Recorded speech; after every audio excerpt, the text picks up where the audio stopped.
예정입니다. 오늘은 제9가 시계라는 제목으로 우리가 성경 공부할 예정인데, 누가에 보게 되면 말씀이 두 가지가 나옵니다. 그중에 첫 번째 말씀을 오늘 설교하는 본문으로 정했습니다. 시계라는 그 주제를 가지고 이미지 성경 공부를 할 예정인데, 여기 본문을 보게 되면 두 가지 말씀 가운데 첫 번째가 오늘 마가복음 14장 34절에서 38절입니다. 오전 설교가 우리가 오후에 나누게 될 성경 공부 부분을 위해서 도움이 되기를 바랍니다. 시계라는 이미지, 이 시계 하면 분, 초, 그리고 또 시간이 있잖아요. 우리가 일상을 계획할 때 시계가 반드시 필요합니다. 이 시계를 가지고 일상을 계획하죠. 시계는 일정한 속도로 째깍째깍 가는데 그 시계가 단위를 가지고 있어서 우리에게 시간을 알려주고 분을 알려주고 초를 알려줍니다. 그래서 우리가 일어나는 기상시간, 근무하는 근무시간, 또 퇴근하는 퇴근시간, 식사하는 식사시간, 우리가 쉬는 휴식시간, 오늘 이렇게 예배드리는 예배시간, 또 어떻습니까? 며칠 어제 그저께죠? 금요일 날은 또 기도하는 기도시간, 이런 일정들을 시계를 통해서 우리가 짜게 됩니다.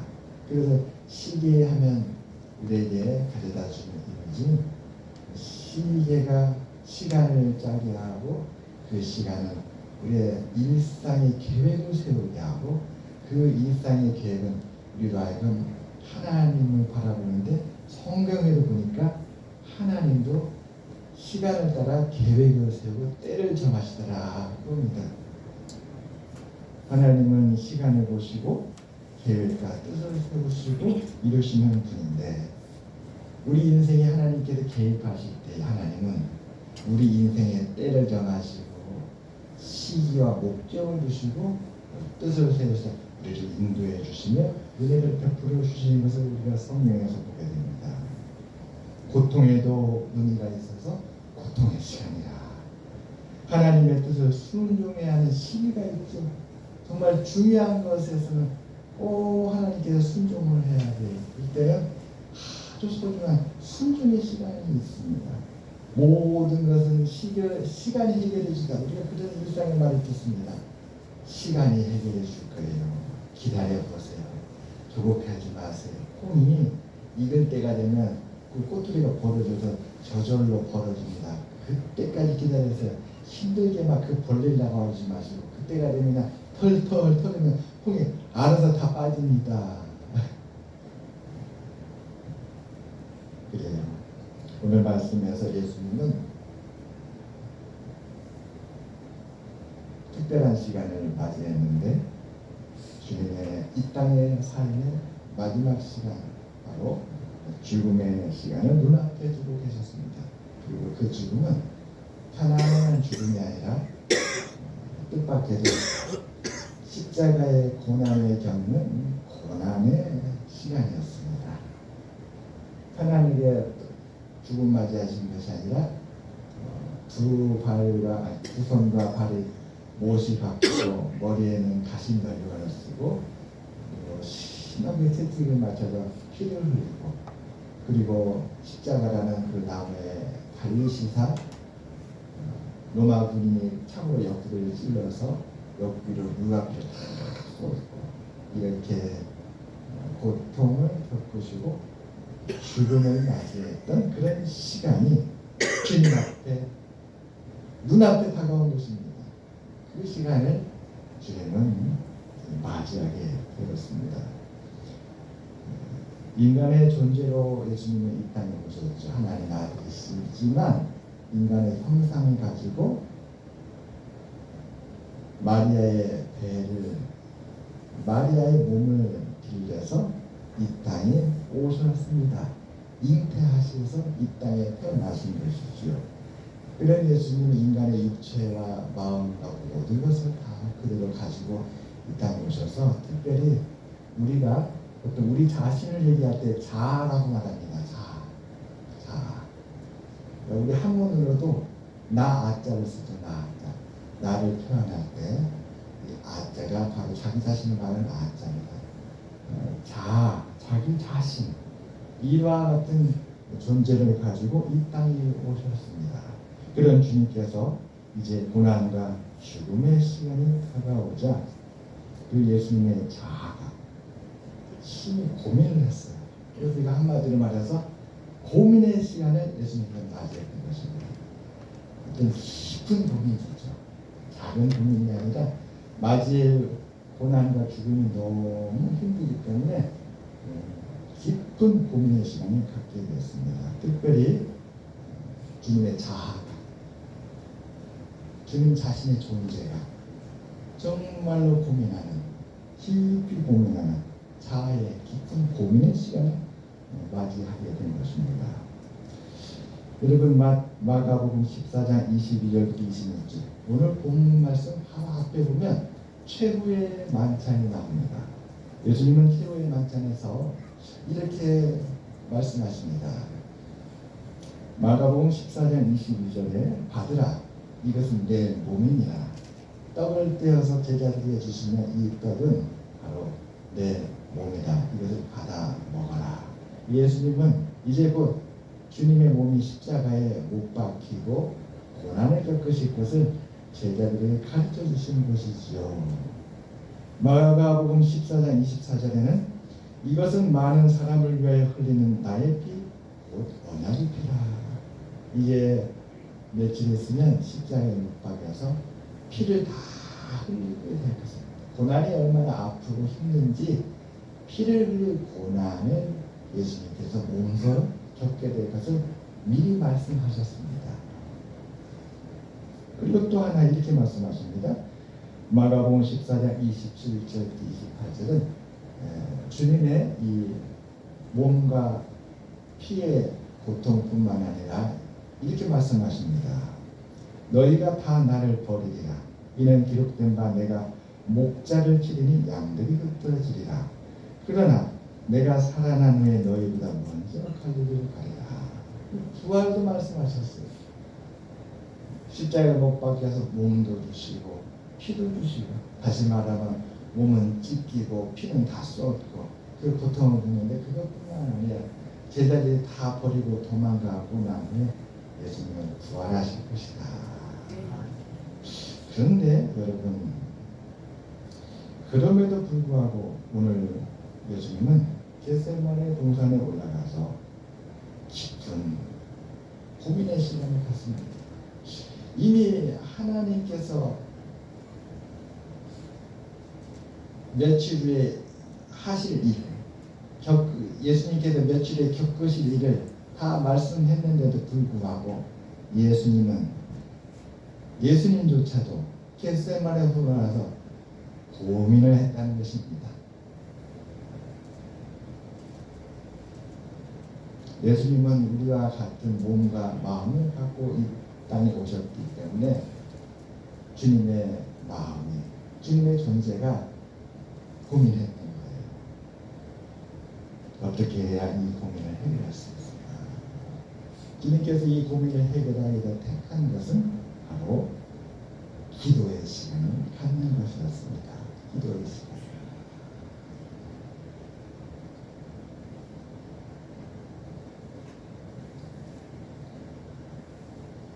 여러분, 물질이라는 것은 강한 힘을 갖고 있지요.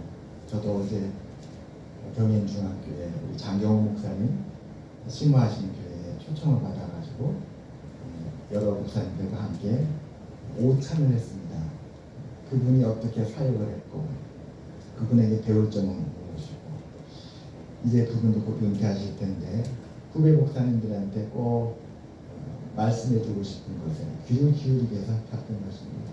근데 이 물질이라는 게 얼마나 영향력이 큰지 그 교회에 대한 얘기를 해주시는 거예요. 그 교회는 교회 땅이, 우리가 지금 건물 바닥 평수가 40평이거든요. 그리고 교회 땅은 약 한 70평입니다. 그 교회는 땅이 약 한 150평 정도예요.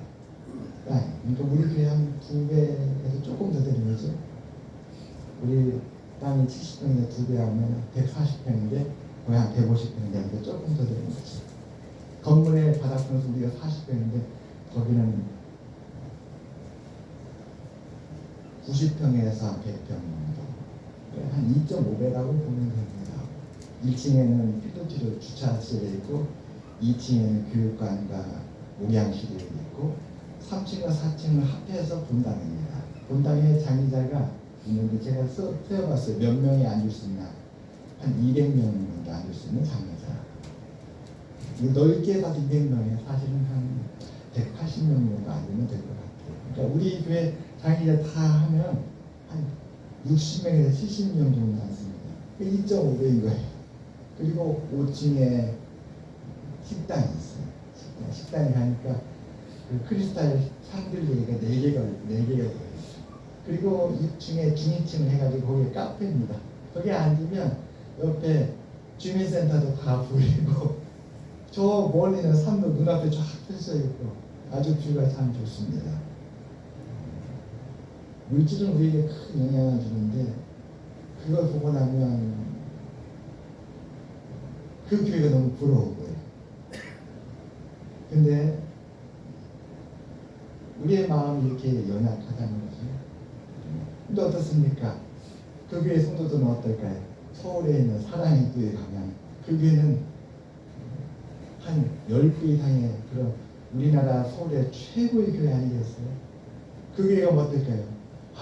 이 교회가 또 부럽네 하지 않겠어요? 물질이라는 게 그렇게 우리에게 영향이 큽니다. 사물과 자아는 엄청난 위력을 가지고 있습니다. 예수님은 사물과 자아의 위력이 얼마나 대단한지를 우리에게 보여주십니다.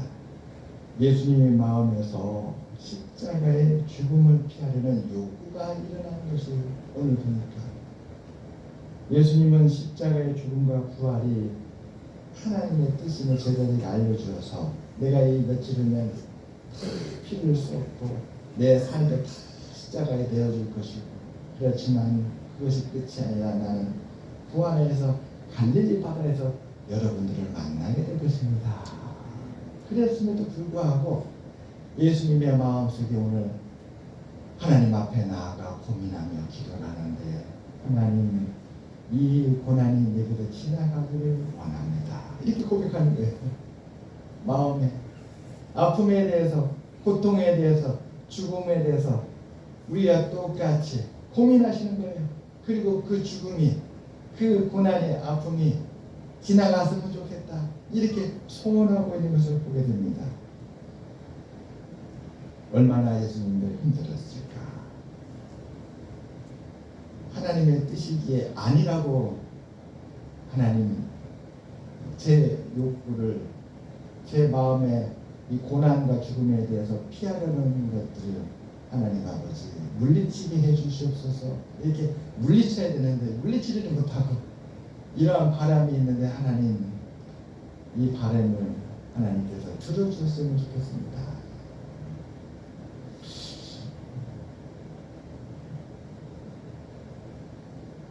그런데 오늘 예수님의 간증은 거기서 끝나지 않았습니다.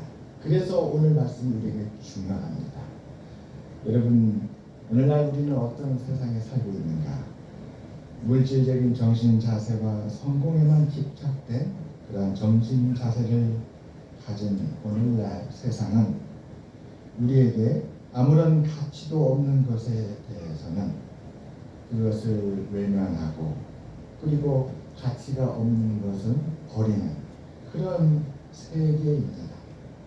우리가 살아내는 이 물질 세계라는 것이 약점이 그거예요. 이 물질 세계는 그만큼 가치가 인정받고 돈으로 환산할 수 있고 사람들에게 인정받아야 되고 그렇게 이 땅의 삶에 유익해야만이 사람들은 그것을 갖다가 받아들인다는 거예요. 가치 없고 쓸모없고 돈이 될 수 없으면 사람들은 그걸 외면하고 버리게 됩니다. 이것이 오늘날 세상의 약점이고 문제입니다. 만사가 얼마나 크며 얼마나 성공적이냐는 것에 대해 판단하는 그런 세상입니다. 우리의 신앙생활 속에서 만일 우리의 자아가, 우리의 마음이 이런 세상을 가치관을 따라가면 어떻게 될까요? 그럼 우리도 동달아서 세상과 함께 자꾸 속가내면 유익이 되고 돈이 되고 우리한테 힘이 되고 이 세상에서 쓸모 있는 것만 찾아서 다 똑같이 따라가고 세상과 같은 길을 걸어가게 될 것입니다. 그런데 그러한 세상 속에 살면서 우리가 신앙으로 하나님의 뜻을 바라보면 그를 거부한다는 것은 정말로 어렵습니다. 이것은 마치 벽을 향해서 대합을 고 벽과 씨름하는 것처럼 어려운 일입니다. 계란으로 파헤치는 것이죠. 계란으로 파헤치면 계란이 부서집니까? 바위가 부서집니까? 계란이 부서지죠. 그러나 오늘 예수님은 이렇게 기도를 마칩니다. 아버지여, 아버지께는 모든 것이 가능하오니 이 잔을 내게서 옮기시옵소서. 그러나 나의 원대로 마시옵고 아버지 원대로 하옵소서. 자기의 욕구가 마음속에 일어나지만 그러나 예수님은 자기를 부인했다는 거예요.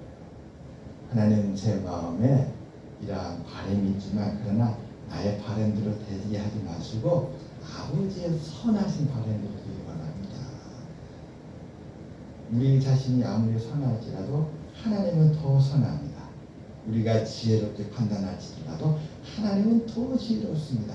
이렇게 하나님의 원대로 뜻대로 하나님의 지혜대로 하나님의 판단대로 하나님의 선하신 대로 되기를 원한다라고 기도했던 것이었습니다.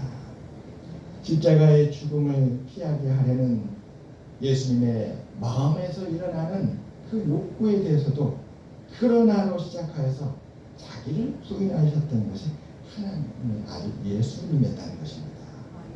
사랑하는 여러분 기도에 대해서 어떻게 생각하십니까? 어제 장경원 목사님 그런 얘기 하시더라고요. 기도가 중요합니다.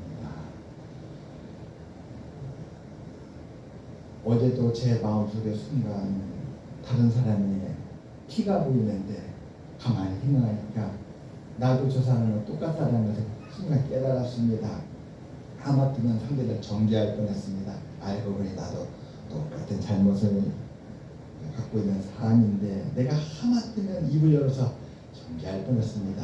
그 순간 기도가 나를 멈추게 했습니다. 기도가 나를 멈추게 했다.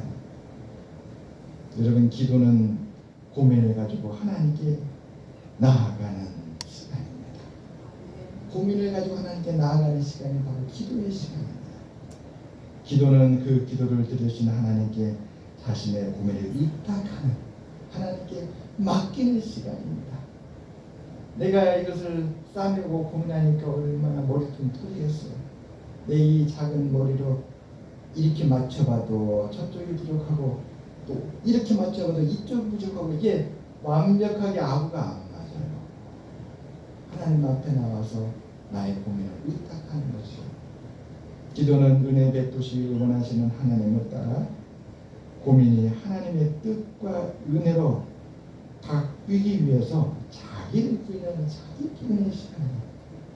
내가 나를 부인해야 내게 지혜를 베풀고 도와주는 사람의 도움을 내가 받아들이잖아요.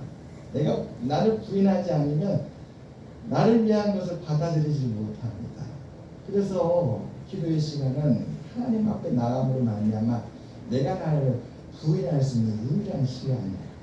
친구 앞에서 부인하겠습니까? 가족 앞에서 부인하겠습니까? 누구 앞에서 부인하겠습니까? 그것도 못해요. 하나님만, 무한하신 하나님만이, 전능하신 하나님만이, 우리를 창조하신 그분 앞에 갈 때 우리는 비로소 우리 자신을 부인할 수가 있는 것이죠.